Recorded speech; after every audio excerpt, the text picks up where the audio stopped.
measles cases in this country has grown to 522, 400 of them in Texas. And they are mostly in West Texas. Omar Villafranca has been covering the outbreak there.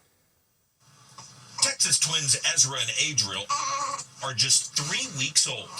They arrived in the middle of a measles outbreak. Their mom, Davri Hasso, says Adriel had some breathing issues when he was born, so she's especially careful. I have air purifiers all through my house. I have one in my room, I have one in my son's room, I have one in here. How are you processing the news of that outbreak, knowing that he's had some respiratory issues? I wouldn't say that I'm concerned to where I'm going to barricade in my home, but I do have concerns as far as going out in public or doing certain things. Typically, babies don't get their first dose of the measles, mumps, rubella vaccine until they're 12 to 15 months old. A second dose is given between 4 to 6 years of age. But now, public health experts are recommending an extra dose be given as early as 6 months if they're living in or plan to travel to a measles outbreak area. Have patients been voicing those concerns with you because of where you are? Yeah, I think, because of the lack of an ability to really protect with immunization those babies from 0 to 6 months. Dr. Laura Johnson is the chief medical officer at Covenant Health in Lubbock. The hospital is on the front line of the West Texas outbreak. So far this year, they've administered 62 early doses of the measles vaccine to infants from 6 to 11 months. Are parents aware of that? Are they asking you about it? They are, and our local pediatricians have been working really diligently with their families to both, be responsive when people call in, but also even to reach out to families and let them know that that's a possibility. There has been lots of talk of taking supplements to fight the measles, and doctors are clear that taking vitamin A or cod liver oil doesn't cure or prevent measles. And in fact, they say if people are going to take it, they should do it under doctor supervision because taking too much can cause liver damage, bone pain, and even headaches. Omar Villafranca in Roanoke, Texas tonight. Thanks so much. President Trump insists he is not touching Social Security, but he is touching Social Security jobs. 7,000 of the 57,000 jobs, or about 12%, are being eliminated. And Lana Zag tells us that has many of the more than 73 million recipients worried.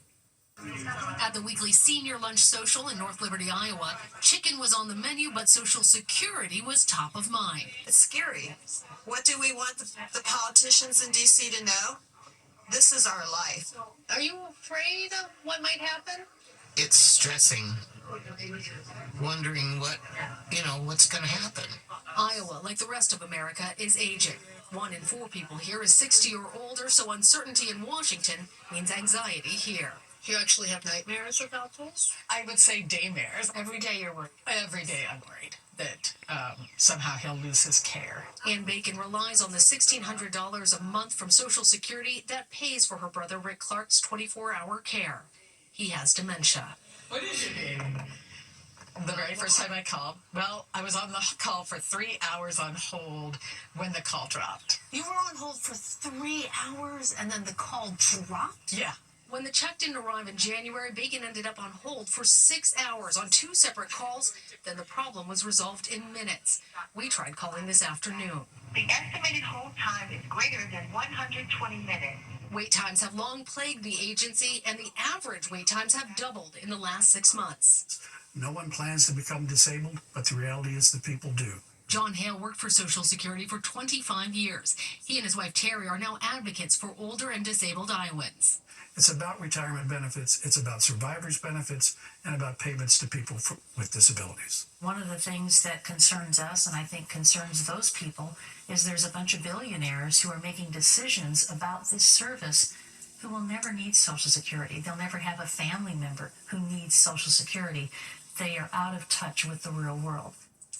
And Lana Zach joins us now from Iowa City, Iowa. Lana, even before the Trump administration, Social Security was at a 50-year staffing low. And over the last 10 years, 13 million new Americans joined the system because they're baby boomers.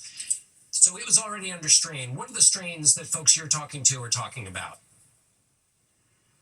Well, they are concerned about any interruption to their benefits with those thousands of announced staff cuts, confusion about regional office closures, and now a new requirement that will take place in 2 weeks, forcing many of them to go in person to those offices to try and prove their identity and their citizenship. Their budgets are so tight. One woman told me that any interruption to that monthly check would mean that she wouldn't have the $5 to pay for that senior lunch. Okay, Lana Zach with folks' everyday real concerns. Thank you.